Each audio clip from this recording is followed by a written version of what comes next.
সুপ্রিয় দর্শক, সবাইকে আমন্ত্রণ জানাচ্ছি আমাদের নতুন আয়োজন সপ্তাহ জুড়ে বিশ্ব সাপ্তাহিক অনুষ্ঠানে। সারা বিশ্বে ঘটে যাওয়া সপ্তাহের আলোচিত ঘটনাগুলো নিয়ে আমাদের এই আয়োজন। আশা করি আপনারা আমাদের সাথেই থাকবেন। শুরুতেই সপ্তাহের গুরুত্বপূর্ণ ঘটনাগুলোর শিরোনাম। জেনেভায় অনুষ্ঠিত হল জো বাইডেন ও ভ্লাদিমির পুতিনের বহুল আলোচিত বৈঠক, রাষ্ট্রদূতদের ফেরত পাঠাতে ঐকমত্য। ইরানে প্রেসিডেন্ট নির্বাচিত হলেন রক্ষণশীল নেতা ইব্রাহিম রাইসি। পাল্টে যাবে মধ্যপ্রাচ্যের রাজনৈতিক ছক, বলছেন বিশ্লেষকরা। এবং বিশ্বজুড়ে বেড়েই চলছে শরণার্থীদের সংখ্যা। এক বছরে নতুন করে শরণার্থী হয়েছে ৩০ লাখের বেশি মানুষ। এতক্ষণ শিরোনাম শুনলেন, এবারে বিস্তারিত। পরমাণু অস্ত্র নিয়ন্ত্রণ নিয়ে আলোচনা এবং রাষ্ট্রদূতদের ফেরত পাঠানোর বিষয়ে ঐকমত্যের মধ্য দিয়ে শেষ হয়েছে মার্কিন প্রেসিডেন্ট জো বাইডেন এবং রুশ প্রেসিডেন্ট ভ্লাদিমির পুতিনের বহুল আলোচিত বৈঠক। বিশ্বের শক্তিধর এই দুই দেশের প্রেসিডেন্টের মধ্যেকার আলোচনায় বলার মতো তেমন কিছুই অর্জিত না হলেও দিন শেষে পুতিনেরই বিজয় দেখছেন আন্তর্জাতিক বিশ্লেষকগণ। মার্কিন যুক্তরাষ্ট্র ও রাশিয়ার কূটনৈতিক সম্পর্ক গত কয়েক দশকের মধ্যে একেবারে তলানিতে পৌঁছে গিয়েছিল সাম্প্রতিক সময়ে। গত মার্চে প্রেসিডেন্ট জো বাইডেন রুশ প্রেসিডেন্টকে খুনি বলেও মন্তব্য করেছিলেন। মার্কিন নির্বাচনে হস্তক্ষেপ, সাইবার হামলা এবং ইউক্রেনের কাছ থেকে ক্রিমিয়া দখলসহ বিভিন্ন বিষয় নিয়ে দুই দেশের সম্পর্কের অবনতি ঘটে নজিরবিহীনভাবে। এমন পরিস্থিতিতে জেনেভায় অনুষ্ঠিত হল বাইডেন পুতিন বৈঠক। বিশ্বের ক্ষমতাধর দুই দেশের প্রেসিডেন্টের বৈঠকে আগামী বিশ্বের জন্য কী বার্তা থাকবে তা নিয়ে সকলের ছিল অনেক জল্পনা ও কল্পনা। ১৬ জুন জেনেভার স্থানীয় সময় বেলা ১টায় বাইডেন ও পুতিনের মধ্যে ২ দফায় ৩ ঘণ্টা ধরে চলে এই বৈঠক। বৈঠক শেষে দুই প্রেসিডেন্ট শীঘ্রই পরমাণু অস্ত্র নিয়ন্ত্রণের লক্ষ্যে দ্বিপক্ষীয় কৌশলগত সংলাপ শুরু করতে নিজেদের সম্মতির কথা ঘোষণা করেন। প্রেসিডেন্ট বাইডেন এবং ভ্লাদিমির পুতিন কূটনৈতিক সম্পর্ক শুরুর অংশ হিসেবে উভয় দেশের রাষ্ট্রদূতের কাজে ফেরার বিষয়ে ঐকমত্যে পৌঁছান। আমেরিকার ২০২০ সালের প্রেসিডেন্ট নির্বাচনে রাশিয়ার হস্তক্ষেপের অভিযোগ আসার পরে গত মার্চে দুই দেশের রাষ্ট্রদূতদের প্রত্যাহার করা হয়। পুতিনের সঙ্গে সাক্ষাতের পরে সংবাদ সম্মেলনে বাইডেন বলেন, রাশিয়া ও আমেরিকার মধ্যে সম্পর্ক ও সহযোগিতার উন্নয়ন শুধু দুটি দেশের স্বার্থ রক্ষা করবে না, সেই সাথে তা গোটা বিশ্বের জন্য কল্যাণ বয়ে নিয়ে আসবে।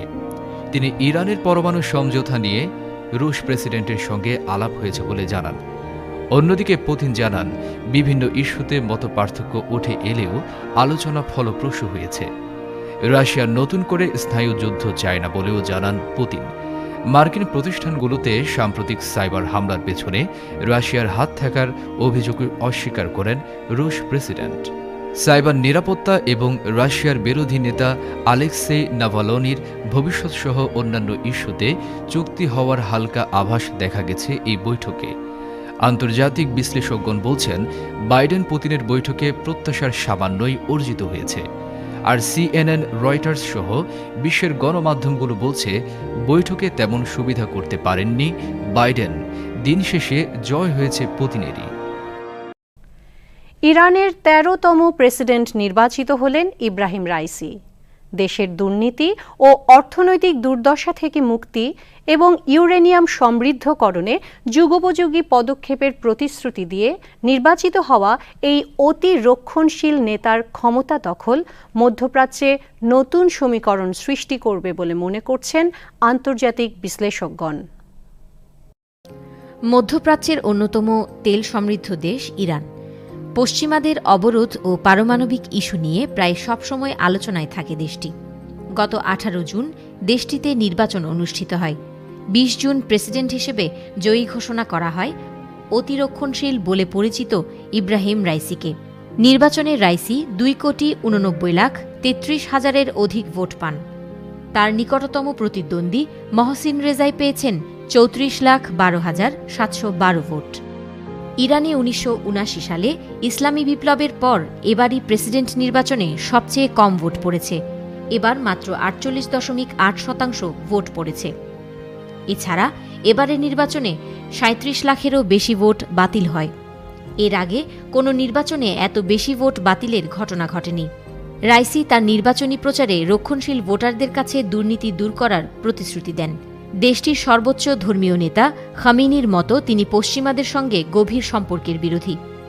আগামী অগাস্ট মাসে বর্তমান প্রেসিডেন্ট মধ্যপন্থী হাসান রুহানির কাছ থেকে ক্ষমতা বুঝে নেবেন রাইসি। সাম্প্রতিক সময়ে ইরানের অর্থনীতি ধুকে ধুকে চলছে। এর জন্য মহামারীর পাশাপাশি ঘুষ, দুর্নীতি, অব্যবস্থাপনা ও সর্বোপরি সাবেক মার্কিন প্রেসিডেন্ট ডোনাল্ড ট্রাম্পের নিষেধাজ্ঞাও দায়ী।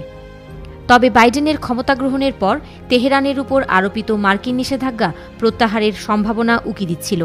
তবে কট্টরপন্থী রাইসির প্রেসিডেন্ট নির্বাচিত হওয়ায় এ সম্ভাবনা নিয়ে শঙ্কা প্রকাশ করেছেন আন্তর্জাতিক বিশ্লেষকগণ। তারা বলছেন, নতুন ইরানি প্রেসিডেন্টের প্রতিশ্রুত ইউরেনিয়াম সমৃদ্ধকরণ পরিকল্পনা বাদ না গেলে দেশটি দীর্ঘমেয়াদে একঘরে হয়ে যেতে পারে। এদিকে পাকিস্তান, ইরাক, তুরস্কসহ মধ্যপ্রাচ্যের নেতারা অভিনন্দন জানিয়েছেন নবনির্বাচিত প্রেসিডেন্ট ইব্রাহিম রাইসিকে। রাইসির এই বিজয় মধ্যপ্রাচ্যের নতুন রাজনৈতিক সমীকরণের উদ্ভব ঘটাবে। মধ্যপ্রাচ্যে ইরানের প্রভাব বাড়াতে তিনি অন্য সবাইকে ছাড়িয়ে যাবেন বলে মনে করছেন বিশ্লেষকগণ। ইতোমধ্যে রাইসি নির্বাচিত হওয়ার বিষয়কে উদ্বেগ হিসেবে দেখতে শুরু করেছে ইসরায়েল। করোনার ভয়াবহতা থেকে অনেকটাই বেরিয়ে এসেছে ভারত। দেশটিতে কমেছে করোনায় শনাক্ত ও মৃতের সংখ্যা। তবে সংক্রমণ কমলেও আগামী 6 থেকে 8 সপ্তাহের মধ্যে করোনার তৃতীয় ঢেউয়ের পূর্বাভাস দিয়েছে বিশেষজ্ঞরা। এদিকে ডেল্টা ভ্যারিয়েন্টের কারণে আবারও সংক্রমণ বাড়ছে ইউরোপ জুড়ে। যুক্তরাজ্য ও রাশিয়ায় বাড়ছে করোনায় আক্রান্তের সংখ্যা। ভারতে দিন দিন উন্নতি হচ্ছে করোনা পরিস্থিতির। ভারতে টানা 15 দিন ধরে 5% নিচে করোনা রোগী শনাক্ত হচ্ছে। গত 3 মাস পর একদিনে শনাক্তের সংখ্যা 50,000-এর নিচে নেমে এসেছে। গত 22 জুন দেশটিতে শনাক্ত হয় 42,640 জন। দৈনিক মৃতের সংখ্যাও কমে 1,000-এর ঘরে নেমেছে। ভারতের সংক্রমণ নিম্নমুখী থাকলেও আগামী 6 থেকে 8 সপ্তাহের মধ্যে দেশটিতে করোনার তৃতীয় ঢেউ আসতে পারে বলে সতর্ক করেছেন all India institute of medical science. ভারতে করোনার নতুন ধরন ডেল্টা প্লাসের কারণে এ আশঙ্কার কথা প্রকাশ করে প্রতিষ্ঠানটি। এজন্য বাড়তি সতর্কতা অবলম্বনের আহ্বান জানিয়েছেন তারা। একই সঙ্গে করোনার সম্ভাব্য তৃতীয় ঢেউয়ের ব্যাপারেও রাজ্যগুলো প্রস্তুত হচ্ছে। দেশটিতে টিকা প্রদান কার্যক্রমও জোরদার করা হয়েছে। সম্প্রতি একদিনে 80 লাখের বেশি মানুষকে করোনার টিকা দেওয়া হয়েছে। একদিনে কোনো দেশে এত মানুষকে টিকা দেওয়ার ঘটনা এটাই প্রথম। এদিকে সারা বিশ্বে এখন পর্যন্ত করোনা ভাইরাসে আক্রান্ত হয়েছে মোট 18 কোটির বেশি মানুষ, আর মারা গেছে 39 লাখের বেশি। বিশ্বে করোনায় ক্ষতিগ্রস্ত দেশের তালিকায় সবার উপরে এখনও রয়েছে যুক্তরাষ্ট্র। দেশটিতে এখন পর্যন্ত করোনায় আক্রান্ত হয়েছে 3,44 লাখেরও বেশি মানুষ, আর মারা গেছে 6,17,000-এরও বেশি। ইউরোপ জুড়ে বাড়ছে করোনা ভাইরাসের ডেল্টা ভেরিয়েন্টের সংক্রমণ। মস্কোতে বাড়ছে করোনা রোগীর সংখ্যা। হাসপাতালগুলোতে নতুন রোগীতে পরিপূর্ণ হয়ে উঠেছে।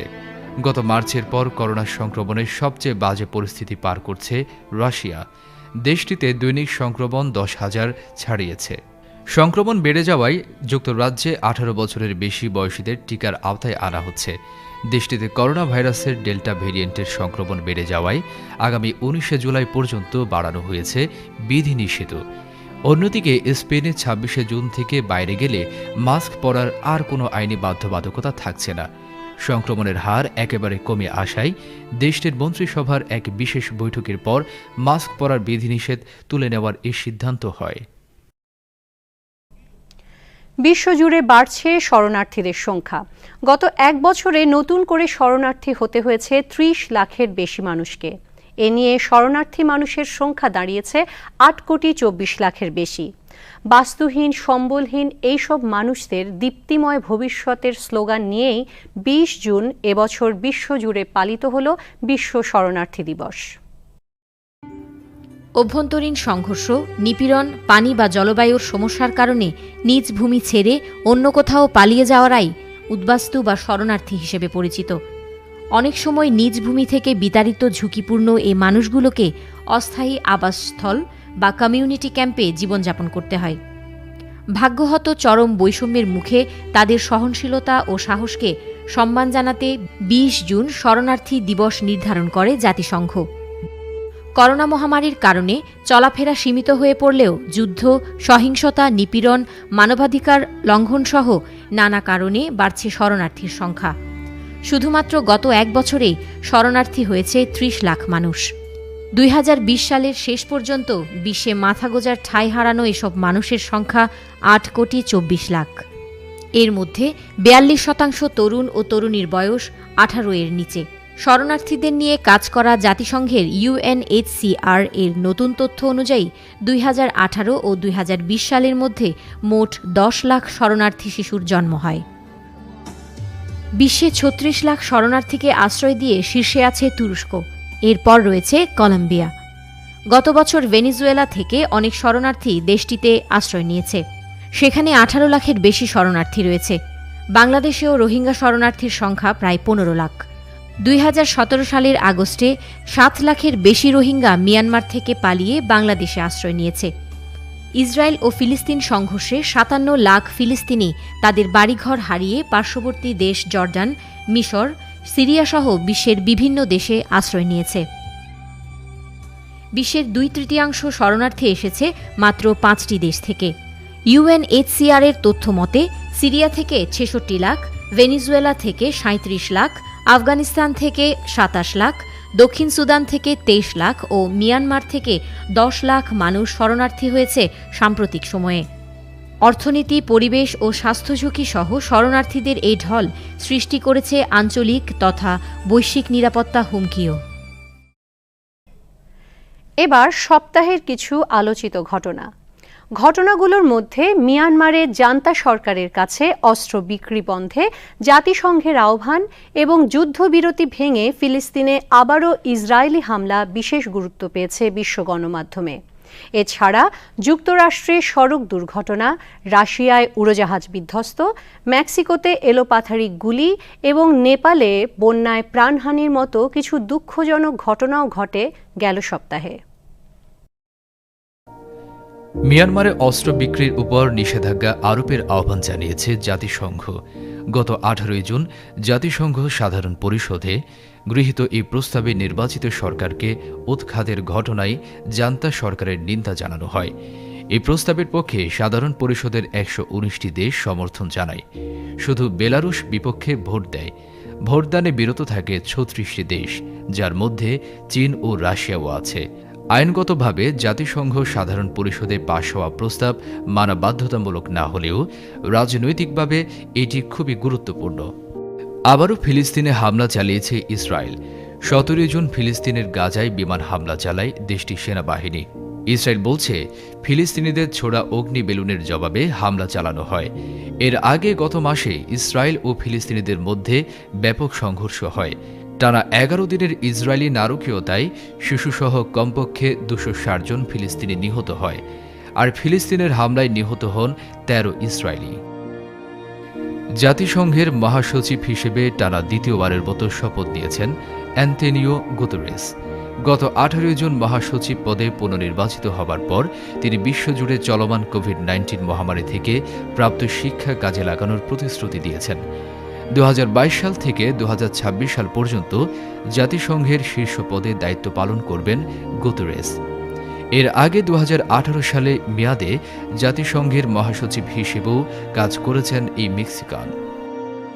যুক্তরাষ্ট্রের দক্ষিণ পূর্বাঞ্চলীয় আলবামা অঙ্গরাজ্যে গ্রিনভিল শহরের পাশের একটি ব্যস্ত মহাসড়কে অন্তত ১৫টি গাড়ির মধ্যে সংঘর্ষ হয়।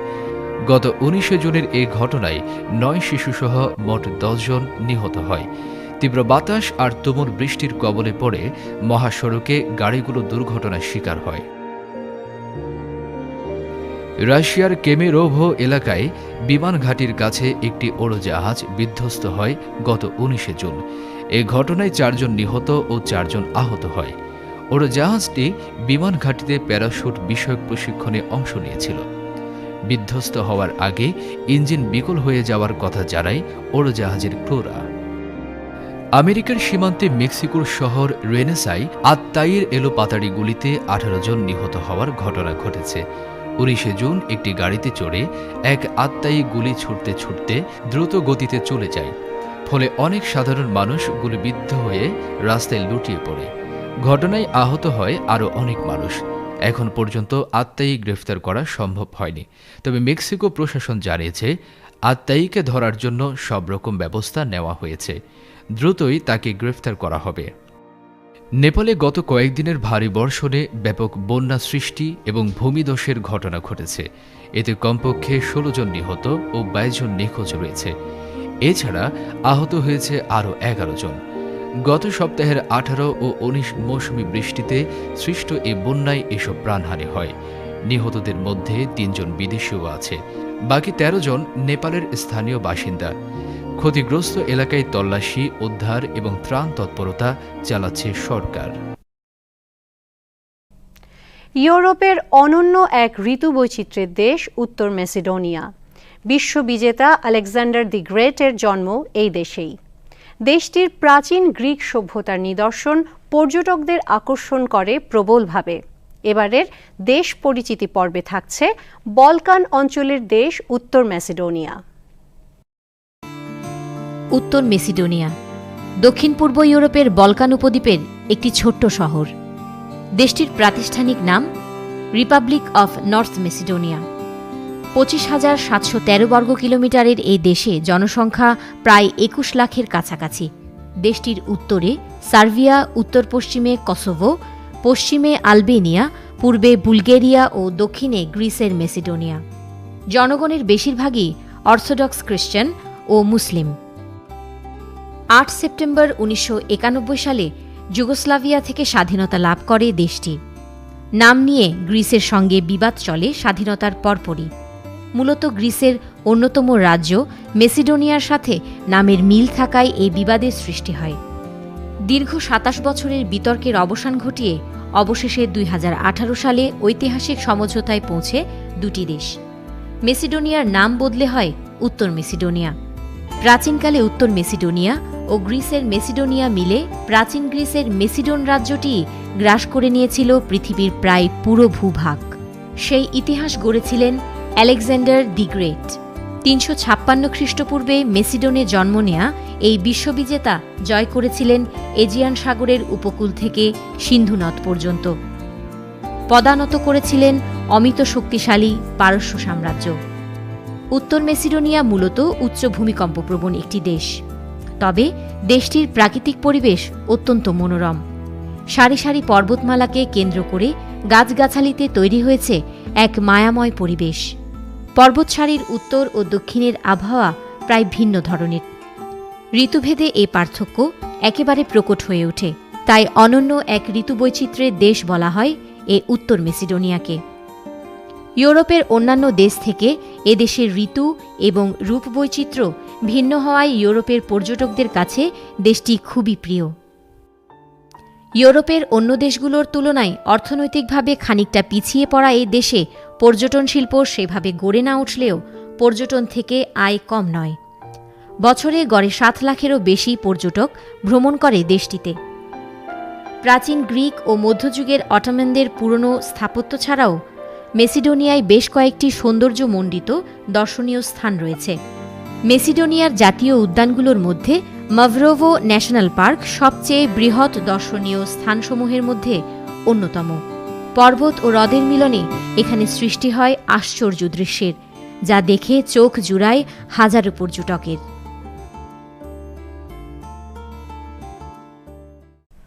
প্রিয় দর্শক, এ নিয়েই ছিল আজকের আয়োজন।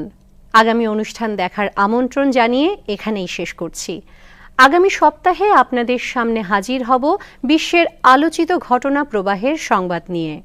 করোনা ভাইরাস নিয়ে আতঙ্ক নয়, সচেতন হন, সতর্ক থাকুন, সরকারের নির্দেশনা মেনে চলুন, নিরাপদ থাকুন। খোদা হাফেজ।